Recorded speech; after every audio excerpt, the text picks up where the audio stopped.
Hey, this is episode number 52 of Gen X Amplified, and today it is all about money and building wealth, because I am going to be chatting with speaker, author, and business coach Chris Hogan, who, alongside world-renowned financial leader Dave Ramsey, is on a mission to spread the message of financial hope to audiences everywhere. And he's here. He is here on Gen X Amplified to unpack his latest book titled Everyday Millionaires: How Ordinary People Built Extraordinary Wealth and How You Can Too. Yes. All right. Okay. So, are you ready? Let's do it. And so it's not going to be easy, and it's not all the time going to be fun. I'm just here to tell you it's going to be worthwhile. And so make a decision. Make this year the best financial year you've ever had by making some choices to be different. Welcome to Gen X Amplified, where we bring you inspirational and entertaining conversations with successful Gen X leaders and entrepreneurs. This is the show created just for you. The powerful generation between the boomers and millennials to help you amplify your story, Maximize your impact, and become Gen Exceptional in business and in life. Now, here's your host, Adrion Porter. Hey everyone, and welcome to another episode of Gen X Amplified. This is the podcast and platform dedicated to amplifying and giving a voice to the very powerful generation between those brilliant boomers and magnificent millennials. And as always, thank you so much for listening, subscribing, and for your download. I truly appreciate it, as always. So today we are going to talk about one of our favorite subjects, I'm sure, money. That's because my guest is a #1 national best-selling author, podcaster, and dynamic speaker in the areas of personal finance, retirement, and leadership. Now, a former All-American football player, he is now serving for over 10 years as a trusted financial coach and expert, working side by side with one of the most world-renowned leaders on money and business, Mr. Dave Ramsey. Now, also as an author, his first book, Retire Inspired, has helped thousands of people learn how to change their current money situation and make wise investing decisions. But now, his latest book, which is titled Everyday Millionaires, subtitled How Ordinary People Built Extraordinary Lives and You Can Too, is based on the largest study of net worth millionaires in the United States ever conducted. So everyone, without any further ado, please welcome someone whose voice makes my voice sound like Mickey Mouse, my Gen Exceptional guest, Chris Hogan. Chris, how are you, man? Oh, I'm doing well, my friend. It is a pleasure to be with you. Thank you. Likewise. I am so excited. First, I want to give thanks to the team over at Ramsey Solutions for sending me the book in advance. I love the book. I'm definitely a fan of your work, Chris. I've been studying you for a while. I think when I first started listening to EntreLeadership podcasts a few years ago, you were the host before Ken Coleman took it on full time officially.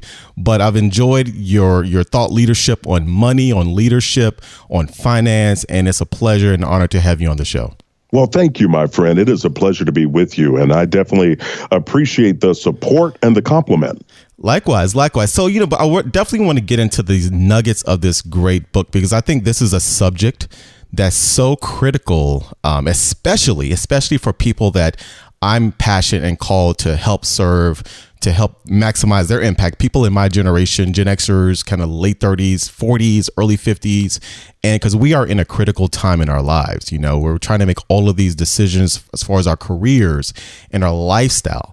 But at the root of it, obviously, is how we manage our money, especially in this season of our lives. So I definitely think there are a lot of applicable nuggets that a lot of people in this audience would truly take heed to. But Kim, before we get into the nuggets and unpack the book, Chris, I would love for you just to kind of talk briefly about how your journey going from being a former athlete to working directly with Dave to that transformational moment of crafting this particular book, at this particular time after you wrote that great book, Retire Inspired?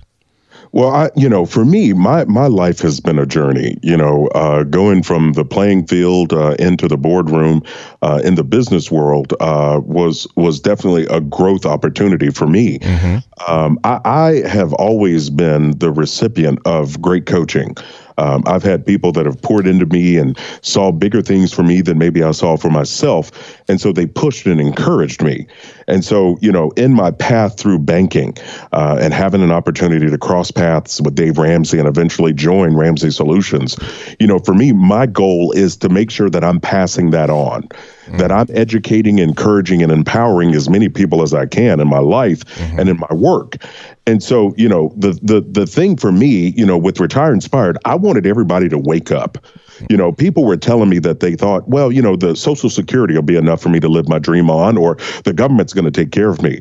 And I was hearing this so much that I started to get nervous. I realized more and more people were actually believing that this wasn't the truth. And so the goal of Retire Inspired was to be able to coach people right where they are, to meet them in their living room. And I wrote it in a way like I'm having a conversation with someone to guide them, to get them to not only wake up and help themselves, but to also for them to share their information with their parents or people that they knew. Because I feel that if more of us are living our dreams and doing the things we were designed to do, we're a better country and we're a better world all the way around. But what got me to this book, Everyday Millionaires, How Ordinary People Built Extraordinary Wealth and How You Can Too, this came from going around the country and doing some media hits. Okay. I do media hits quite often, and I'll never forget in one interview, a guy made the statement, I was on a panel, and a guy made a statement, he goes, well, the American dream is dead now. Available. Wow. The little man can't get ahead anymore. And he went on and was talking. And I remember sitting there and I can't imagine the look on my face, because I'm going, this guy's telling a lie. Like, this isn't the truth. I'm meeting everyday men and women all around the country that are living the American dream. And so I went and did another media interview a few months later, and another guy was saying the same thing. And so I said, enough's enough. I wanted to find out, is the American dream alive and available? And I wanted to prove it by doing the largest study that's ever been done. Wow. And I remember reading your first book, Chris, right after listening to you on the Entre Leadership podcast. And I thought the book was definitely a groundbreaking book. And it was a book that was much needed, especially again, in this phase in my life, approaching mid-career at the time, in midlife, making these decisions, thinking about my legacy and what I want to leave my kids and my grandkids eventually. And so when I read this book, I definitely felt that there was a change in mindset, that I not only wanted to help you think about how can you make better financial decisions in the future to retire comfortably, but I definitely felt that this was more about having that conversation that was being a groundswell of chatter about people feeling like that they can't get ahead. And when you mentioned just a few minutes ago and from the book that in order to really prove that theory, you guys really took this seriously. I mean, the largest study, how many people did you actually talk to, Chris? We talked to over 10,000. I think it was 10,165 millionaires all across the country. Wow. Because I didn't want it to be just people that knew of me or people that knew of Dave. Got it. And so we even reached out to a research firm to help us locate other people all across the country. So this thing took on a life of its own and became this massive project. Right. But I wanted to know, the reality of what does a millionaire look like? Because everybody thinks a few things about millionaires, and these are all myths. Number one, people think that these everyday millionaires, that they're trust fund babies. These were just people that were handed this wealth. They didn't do anything themselves. And the reality is that 79% of the millionaires that we talked to didn't inherit one dime, didn't get anything. So that means these were hardworking everyday men and women that pulled up their own bootstraps and had worked hard and invested over time. Another myth is that, you've got to have a high paying job in order to become a millionaire, and so that's also a myth. A third of the millionaires that we talked to never had a 6-figure household income in a single working year. Now, that's household income. That means there could have been two people working and they didn't make six figures, but they still had become everyday millionaires. And so this is what it boils down to for me. It's 3 points. It's about beliefs, it's about knowledge and actions. Number one, the belief is, what do you believe is possible for you?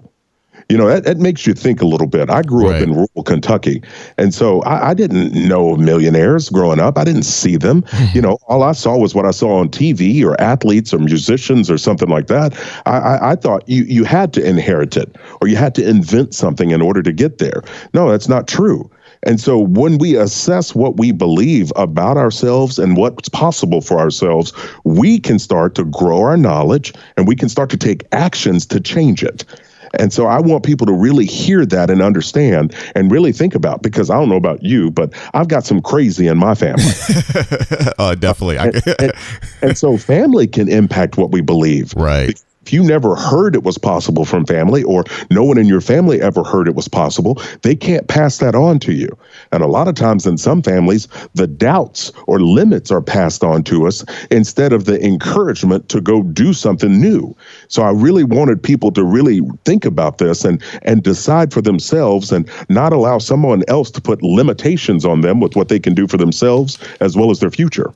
Well, that was great, Chris, and just want to pick back up because I love how you broke that down into this triad, those 3 points. With number one, belief, 2, knowledge, and 3, actions. And the first one, belief, I think that is a lot of times a hurdle that many of us, it's hard to get over. The mindset that initially, when you think millionaires, when you see wealthy people, and now in this Web 2.0 social world where we see Instagram brands and people that are flossing around in cars, or this reality TV environment that we live in, not just reality TV, but just media in general, where we're bombarded with images of wealth, of richness. And a lot of times people can't get their minds wrapped around that I can achieve that, or they associate being wealthy a lot of times with something that's negative.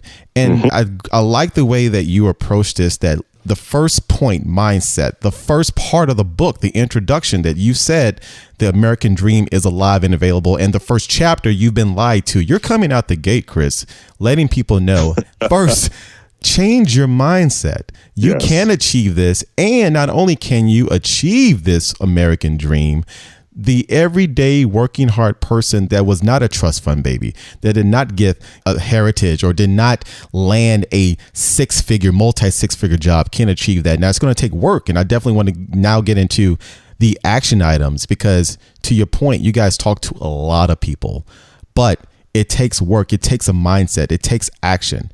And I think that was great the way you approached this, because I believe that a lot of our successes in life, a lot of the dreams that we want to achieve, the first thing that we have to do is have a great mindset. No, we really do. You're absolutely right. And I think it is important for us to be able to establish our new beliefs. We do have to understand what we come from and what we believed and why before. Right. And it's okay. You know, I don't care what your family told you growing up. I don't care what limits other people have tried to put on you. You know, in this day and age, we don't need a permission slip to dream. We don't need a permission slip to try harder. We don't need a permission slip to go start a business. This is the greatest country on the planet where we can decide something and choose to pursue it. But you're right. Anything that you choose to pursue means you're going to have to sacrifice something. We're going to have to give up some stuff. And in this world of reality TV and all the images out there, you know, a lot of times people see that and they feel one or two things. Number one, they feel that, well, that person inherited it, or that person did something dishonest to get it. Right. And that's those two things. I hit those in the book as well. Right. Because those are also what I call excuses. You see, it's real easy to make an excuse for yourself or tear someone else down when you don't know their backstory. Instead of looking at someone that's had some success and admiring it or appreciating it, be excited for them. But instead of being jealous, why don't you use that as fuel for what are you going to decide to do for you? And I think it's less. These millionaires that I talked to, these people were not people that were flaunting their wealth. And that's why I say in the book, they're hiding in plain sight. Right. That's a play on words because you're living beside these people, working with them, going to church with them. You don't know they're millionaires because they're not trying to show that they are. This is something that they did for themselves and their legacy. That is absolutely right. There are so many stories in this book, personal stories, journeys, and people that you profiled. What would you say, Chris, was one of the most surprising stories that you uncovered during this journey that, number one, not only were you surprised that they were a millionaire, but how they got to where they were? Well, there's so many, and I appreciate you bringing that up because this book is not only built around the research and the information that I share with people, but this book is also got amazing stories of everyday millionaires from all across the country. Thomas is a gentleman that story really jumps out at me. Okay, because this was a young man. He grew up in a very dysfunctional family. His mom had some mental health issues. His dad was an alcoholic. And so this family situation required that he ended up living in and out of 3 or 4 foster homes growing up. He had a rough childhood. Okay. He really did. But despite that upbringing, he was able to get himself into the military, serve his country, come back, and was able to go to college and actually went into the field of education, helping shape the lives of other young men and women based on his own experience. But in the process of that, he was also very intentional with his money. Didn't make a lot of money, but he invested over time. And over a 25, 35-year career in education, I believe, I can't remember the exact number, but over that period of time in education, he was able to retire with a net worth of over $2.5 million. Wow. And I love that story because even though he had a rough childhood, even though he had a tough upbringing, it didn't stop him from pursuing and achieving some things later in life. And I like that story because for a lot of us out there, I grew up in a single family home and with myself, my mom, and my younger brother. But even despite that, I still have an opportunity to make decisions. So, Condoleezza Rice, I had an opportunity to meet her at a leadership, our Entree Summit event that we did last year. And she made a statement that really resounded with me. Condoleezza Rice was, former provost at Stanford University, former Secretary of State. I mean, she is absolutely brilliant. And in her talk that she did, she said that growing up in rural Alabama, you can imagine in the 50s, she was called everything but her name. And she can remember going home crying, upset. And she said her mom and dad constantly told her, they said, Condoleezza, listen, it doesn't matter where you come from. What matters is where you're going. She said that statement was something that stuck with her all throughout her career, that despite what people may say, despite what people may think, that she knew she got to decide for herself. And she was going to work hard, do things the right way, and stay focused on helping other people. And I love that message because I think that sums up, what epitomizes these everyday millionaires all across the country. That's such a great statement. You're right. I think her story, Condoleezza's story, is the epitome of, again, working hard, thinking about mindset, having those values instilled in you at an early age. And even if you did not, and I want people to understand, even if you did not have that type of environment, that you weren't nurtured based on your situation by your mother or your father, there are still opportunities, even through this book. This book is a reinforcement of helping you understand that the goals that you want to achieve financially are within you. It's going to work. It's going to take some work. It's going to take a mindset shift. But as you articulated, not only through your words and your insights and your thought leadership, Chris, but through the words and the stories of these individuals that you profiled, I think it's so helpful. I'm thinking about, and especially, again, the premise of this show and a lot of what my mission is to help people in my generation, empower them to maximize their impact as leaders, especially because we are in a very unique space and time in our 40s where we're in that rush hour phase of life and we're taking care of kids. A lot of us are taking care of our elderly parents. We're sandwiched, but we still have a lot of opportunities to really achieve our goals, especially in this day and age. And that's what I try to make sure that I reinforce, to make sure that people who are in that overlooked sometimes but squeezed generation, that we are still powerful leaders. And finance, finance, those kitchen table conversations are so prominent because of those dynamics that we're taking care of our kids. We're thinking about retirement. We're at jobs where we either are feeling stuck or we're trying to shift and maybe pursue our entrepreneurial journey.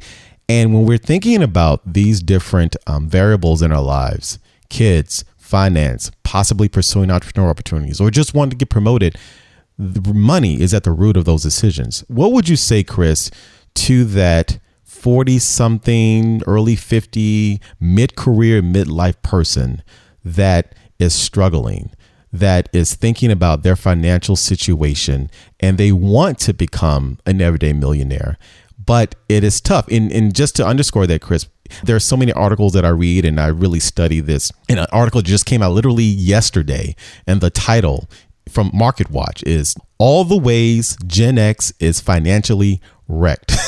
And that is a constant headline that I see. And the subtitle is, "Though they're struggling financially, they're far less likely than millennials to plan to spend less and save more this year." So I thought this was a great talking point, and having you on the show to speak directly to that mid-career, midlife Gen Xer that is struggling financially, that is overburdened with student loan debt, me included, and just thinking about, their financial solvency. Well, that sandwich generation that you just described is real. And, the idea of feeling stuck and living paycheck to paycheck is also, unfortunately, all too real.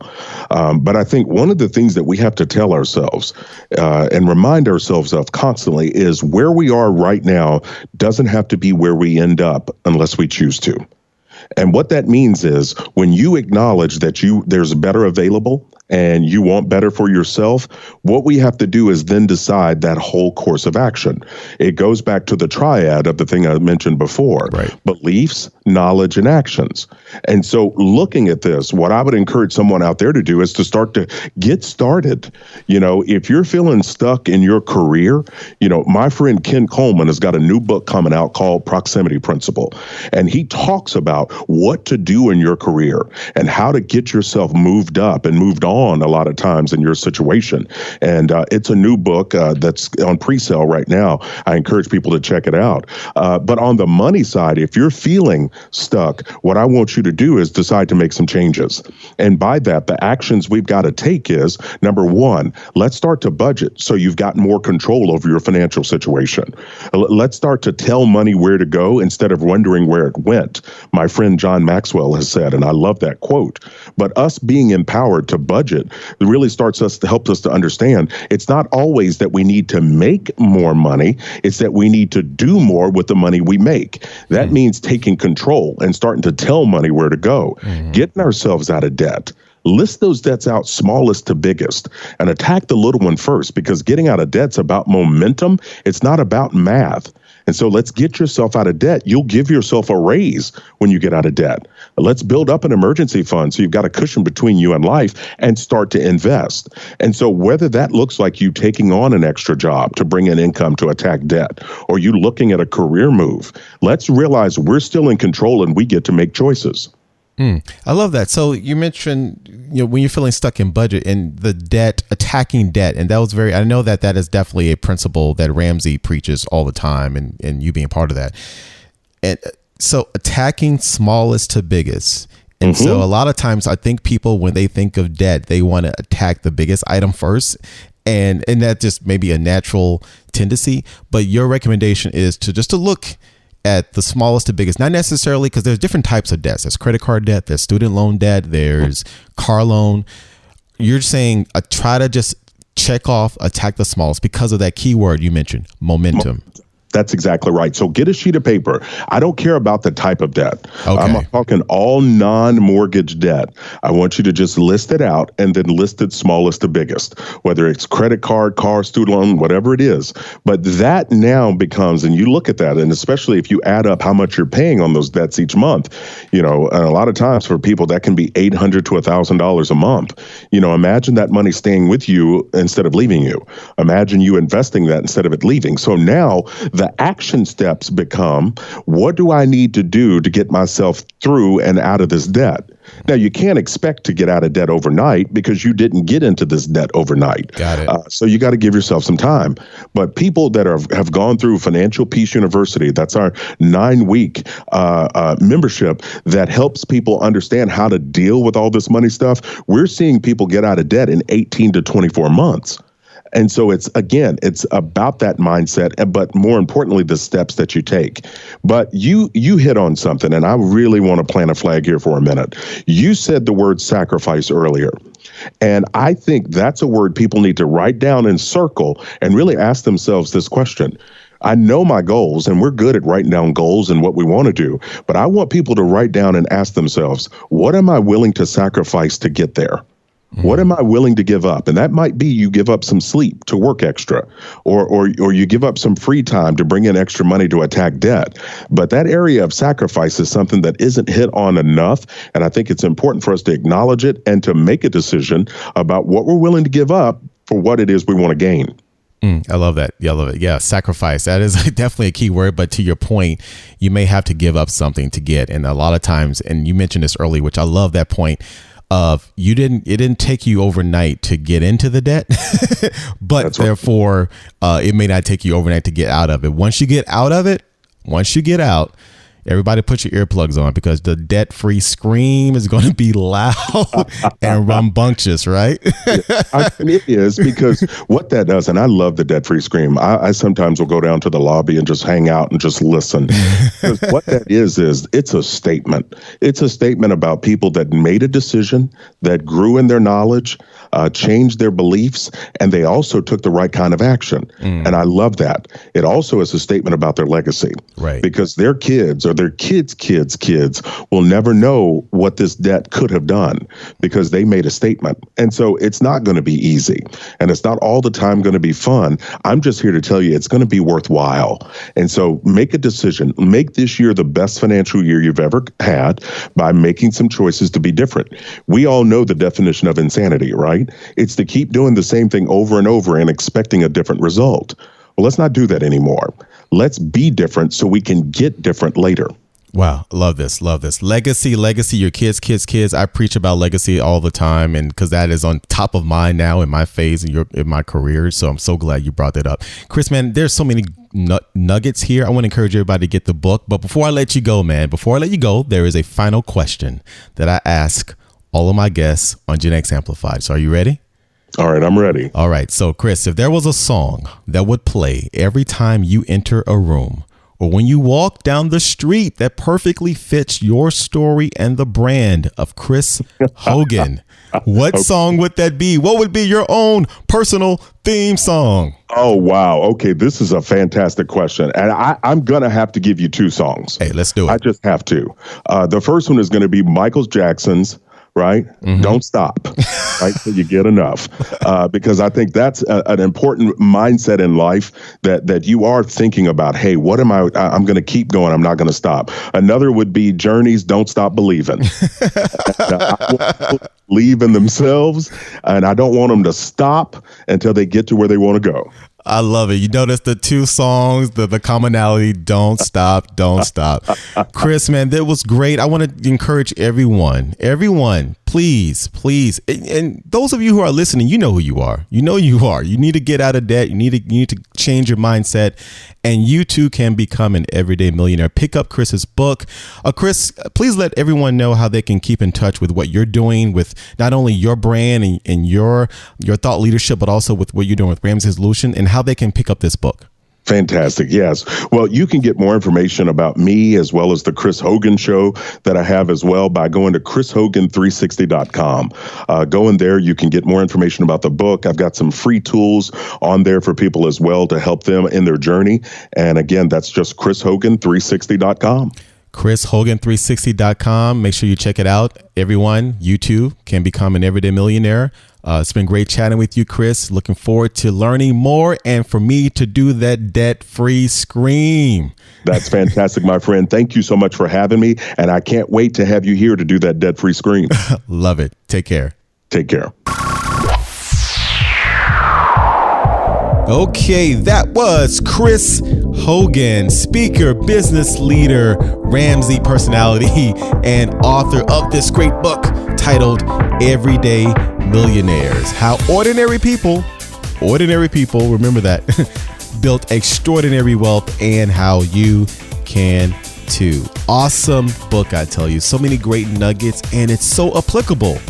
It is so applicable to our generation. I mean, we're thinking about legacy building and wealth and retirement and saving and just really making sure that we do all that we can for financial stewardship. I tell you, go get this book. It is a game changer. Thank you so much again, Chris, for the conversation and for all of the value you dropped and for helping us become everyday millionaires. And making sure that you go over to genxamplified.com to check out the show notes and the links and any of the past episodes that you may have missed, including my previous episode number 51 with Mario Armstrong. That was another awesome conversation about entrepreneurship and overcoming challenges and never settling on your dreams.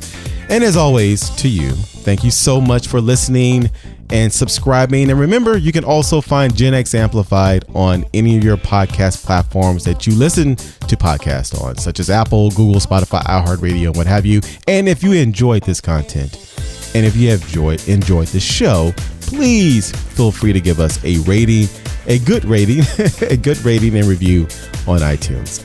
And again, you've been listening to Gen X Amplified, the podcast dedicated to you, the powerful and exceptional generation between those brilliant boomers and magnificent millennials. Remember, it's more than a podcast.